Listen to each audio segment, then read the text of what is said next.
y'all, Dixie here. Let's go over clothing next. What do you even wear on something like a thru hike of the Appalachian Trail? What hikers generally do is they'll have an outfit to hike in during the day and then one to sleep in at night. It's really not feasible to have a change of clothing for every single day, so just go on and accept that you're gonna stink and be disgusting, but it's okay because everybody else will be too. Your clothing will likely change some from the colder months when it gets into the warmer months and then back into the colder months again. Let's start off with cold weather clothing. First, avoid cotton, especially in the colder months because it doesn't dry as quickly as wool or synthetics. So if you're sweating during the day, that cotton will absorb that and hold on to it, and it can lead to hypothermia if the temperatures then drop or you're not moving as much. So you definitely want to either have synthetics or wool, especially in the colder months. Also, staying warm is more about layering than having really bulky stuff. So you might think, okay, I'm gonna be walking in the woods freezing to death, so I need to take my biggest, bulkiest jacket, but that's not really the case. You want to have multiple layers. That way, if you do start to warm up when you're moving, you can remove a layer and kind of help regulate your temperature. I wanna run through what I wore on the AT and examples of what I would do for layering in different situations. You don't have to have this same exact thing, or this might not work perfectly for you, but at least it gives you a starting point. When I began my thru hike of the AT, I had a short sleeve shirt and some knee-length leggings that I would hike in during the day. They were made out of synthetic materials that would dry quickly and also would keep me cool if we did have some warmer temperatures, but yet it wasn't a tank top and shorts that was too cold for even the warmer temperatures. When I would start off in the morning, if it was chilly outside, which most of the time it was, then I would throw on a puffy coat on top of my hiking outfit. And if it was really cold in the mornings, then if it wasn't raining, I would start off hiking in my pajama clothes, which are just warmer than the clothes I would hike in during the day. And if all of that with my puffy coat too wasn't enough for me to stay warm starting off, then I would layer on top of all of that my rain jacket and rain pants. Even if it's not raining, you can put on your rain jacket and rain pants. Nobody will judge you. It is not a fashion show out on the trail, and even if they did judge you, who cares if you're warmer. Rain outfits are really good too at kind of cutting the wind, so if it's a very cold and windy day, then my rain jacket and rain pants definitely helped with that. Now, if I woke up and it was cold and rainy, I would keep my puffy coat packed away in my pack and would not put it on. I definitely would not start hiking in my pajamas because those things I kept dry and safe inside my pack so that I knew when I got to camp I would have something warm and dry to put on. So I would just start off in that short sleeve shirt and those knee-length leggings and my rain jacket and rain pants. And yes, to start with, it would really suck, but once I got moving, the rain jacket and rain pants really heat you up pretty quick. I've talked to some other hikers and they said they did the same thing. They didn't have an extra base layer to hike in, but the safer option would definitely be to have either a synthetic or wool long sleeve lightweight shirt that you could put on, and also some leggings or other pants would probably be heavier, but even some just lightweight leggings that would help insulate you a little bit better, and save those so that way you wouldn't be tempted to wear your pajama clothes as something for extra warmth during the day. For the AT, it just seemed to warm up enough during the day that I wasn't super cold as long as I kept moving, but again, the Sufferfest isn't necessary, and you can always pack an extra base layer to hike in, and then if you don't use it or as it starts warming up, you can mail it home. Now, if you're one of those hikers that's gonna start really early, like February, and you might be hiking in some wintry mixes where it's snowing, sleeting, raining, can't make up its mind, then it might not hurt to have an additional layer of warmth, something like I'm wearing right now, a very thin and lightweight fleece. Fleece is nice because if it gets wet, it's still gonna help insulate you. Whereas if you had an extra puffy coat, for example, if it's a down puffy coat, which I'll get into puffy coats more later, then it's not going to keep you warm if it gets wet. And even if you have it under your rain jacket, it's probably going to get wet. Another suggestion for cold weather months especially is a hat. I just didn't think about how I might get sunburned, but because the trees will be barren and the leaves haven't grown back yet, you will be exposed a lot of the time. I know people think of the AT as the green tunnel and they're protected from the sun mostly, but that's just not the case when you first start out. For a sleeping outfit, either a synthetic or wool long sleeve shirt will do fine, and for your bottoms, either synthetic or wool leggings will work and help keep you warm at night. I also typically sleep in a puffy coat because I'm very cold-natured. Some people don't need that at night. They'll use it as a pillow. But either way, I would definitely recommend having a puffy coat just in case and for nothing else wearing at camp. Now, I understand that some people are warm sleepers and they will be toasty and just fine in their underwear in their sleeping bag at night. It's just going to depend on you as an individual, but knowing that I have something warm and dry to put on when I get to camp is comforting. If you are a very cold-natured person, having a beanie and some gloves might not be a bad idea, whether that's for sleeping or for use while hiking. Any old beanie will do. For gloves, I've really grown fond of the possum down gloves. You can get them on Z-Pac's website or even on Amazon. Just watch washing those and drying them, because when you dry them, they will shrink up to little baby gloves. It's just best if you can lay them flat to air dry. And if all of that wasn't warm enough for me while I was sleeping at night, then I have been known to pull out my rain gear in the middle of the night, put that over the clothes that I'm wearing, and then get back in my sleeping bag. I mean, you'll really do whatever it takes out on trail and figure stuff out. A side note on puffy coats, I kind of almost implied that you must have a puffy coat or else you won't be a successful thru hiker of the AT, and that's just not true. I've seen people use things like fleece pullovers before instead of a puffy coat, but again, you don't want something that's really bulky and heavy, and keep in mind that layering does really help. If you do want a puffy coat but you don't want to spend $400 on one, that is still possible. Like quilts and sleeping bags, with puffies you can have either synthetic insulation or down insulation. Down is going to be typically more expensive, also possibly more lightweight. It really just depends.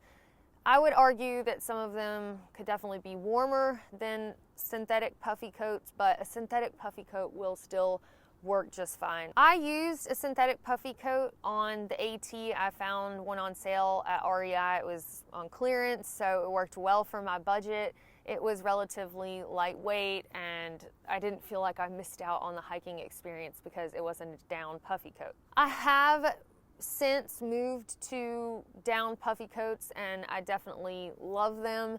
Recently, finding out that I'm allergic to down, I've switched back to a synthetic puffy coat, and I got my most recent one from Enlightened Equipment, and it is $185. It's the women's Tord, so that is much cheaper than, say, Ghost Whisperer jacket. My synthetic puffy weighs 7.75 ounces, so that's actually pretty much right in line with the down puffies I've had. And another thing to keep in mind with puffy coats, just like sleeping bags, a synthetic puffy will more likely be able to be washed along the way. I mean, of course, check your tag for care instructions. Make sure that the manufacturer says it's okay to wash with regular detergent, etc. But a down puffy coat, you're not going to be able to do that. The detergents can strip the down of their natural oil, so you'd have to have a specific detergent made for down garments. The main thing that I would say is if you do go with a puffy coat, whether it's synthetic or down,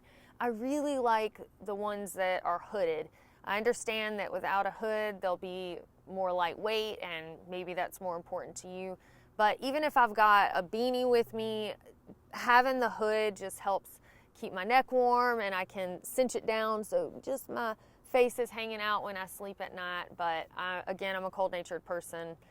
It's all about personal preference. Now let's move into the warm weather months. For hiking during that time, I had a synthetic tank top, some synthetic shorts, and I would still keep my puffy coat in case there were those mornings that were a little brisk.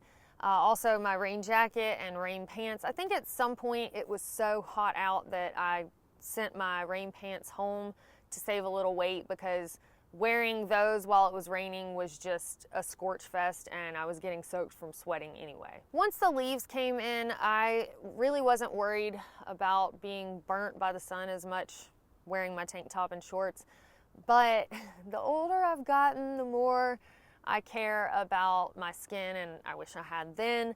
So I would probably now, at least for my upper body, have one of the button-up shirts that I typically wear now, where you can roll up the sleeves, it's well ventilated, and I mean, worst case, you could just take the button-up off and hike in a sports bra and shorts. But basically something that is comfortable for you and dries quickly is what you want to go with. For sleeping in warm weather, I had a cotton tank and cotton shorts. Now, I know I broke my own rule, but this was the point where I was sleeping in a fleece sleeping bag liner because it was so hot outside.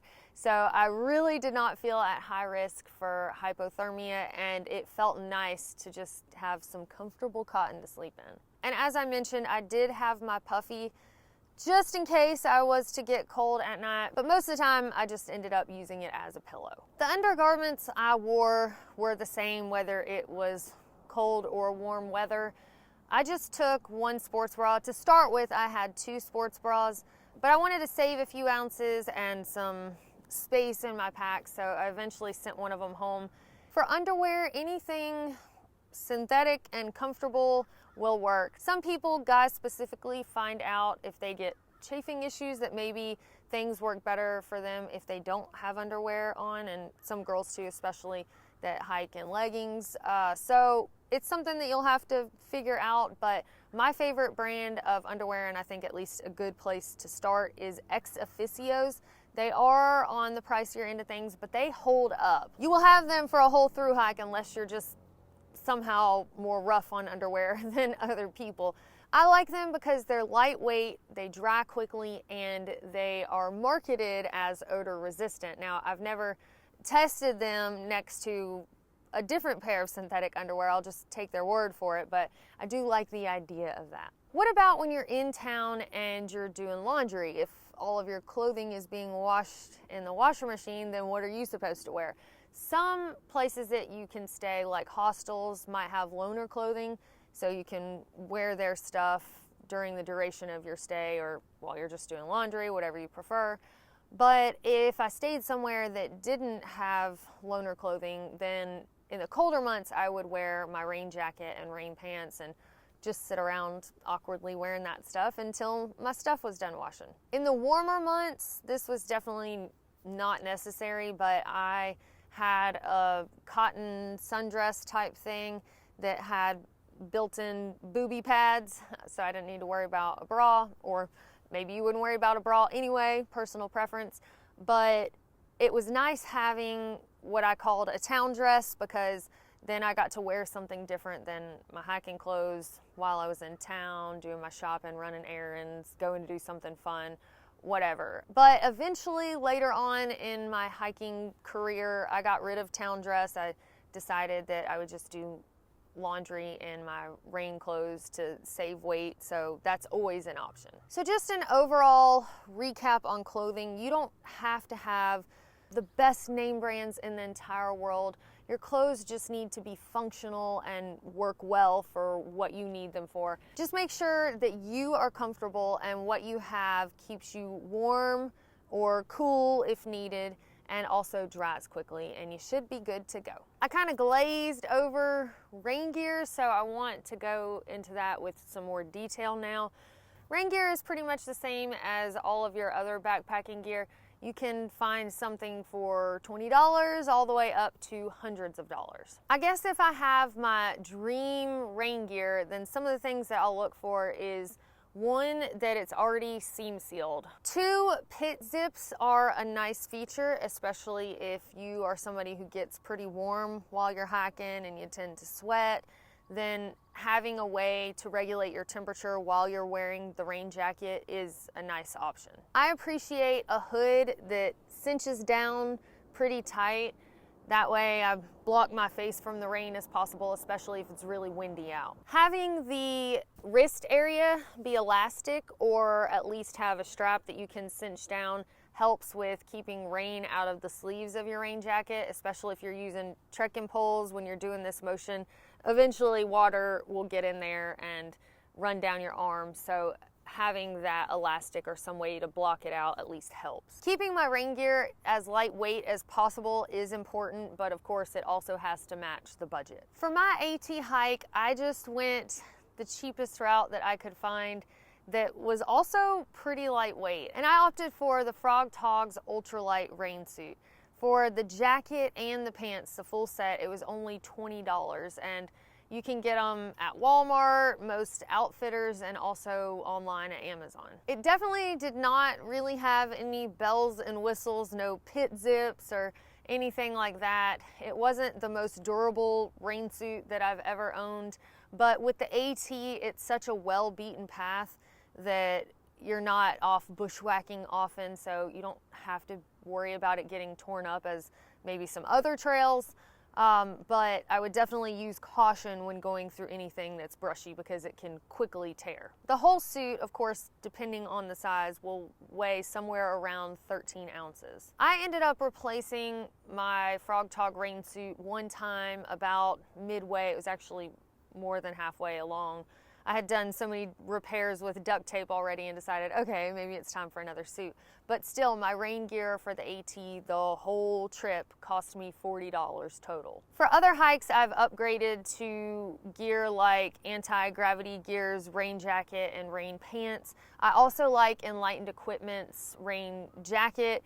These are going to be more expensive than the Frog Togs, but if you want to upgrade from something like that, then those will give you some starting points to look at. There's a brand of gloves called Showa Timorous. They are a waterproof working type glove, and they allow you to still have dexterity, but you can slide these over the possum down gloves that I mentioned earlier, because the possum down gloves are thin but also insulating, and then you slide these over it so you don't have these bulky mittens that you can't use, so you're still able to grip things and use your hands with this system. Another piece of rain gear that I would suggest you at least think about carrying, and that I would have if I were to do the AT again, is an umbrella. It's nice to have an umbrella for taking breaks when it's raining. I mean, sure, you'll have your rain jacket and rain pants, but to just sit there and get rained on can be mentally taxing. Having an umbrella and just like your own little escape helps if you want to stop and eat some snacks. Also, it helps me stay warmer when it's raining because I don't have constant cold rain hitting me and my body's trying to warm it up over and over again. So having that umbrella to help keep your top half stay drier, it just helps you stay warmer too. An umbrella can also double as instant shade on hikes where you're more exposed and not under a green tunnel, but for the AT that isn't necessarily an issue. For an umbrella on the AT, I would look for something cheap, lightweight, and collapsible. The reason I say not to invest a lot of money into it is, one, if you can get it that lightweight, then why spend a bunch of money? But two, going under trees, or even sometimes if you get a draft of wind and it inverts your umbrella, it can eventually get kind of ragged-like, so having to replace a $15 umbrella wouldn't hurt as bad as having to replace like a $50 special backpacking umbrella. All right, y'all, well, that is all I have for you today on this topic. If you want to watch one big video with all of this information about the AT, but it's split up by timestamps, then you can click right here. Or if you want to watch my through hike of the AT, then you can check that out below.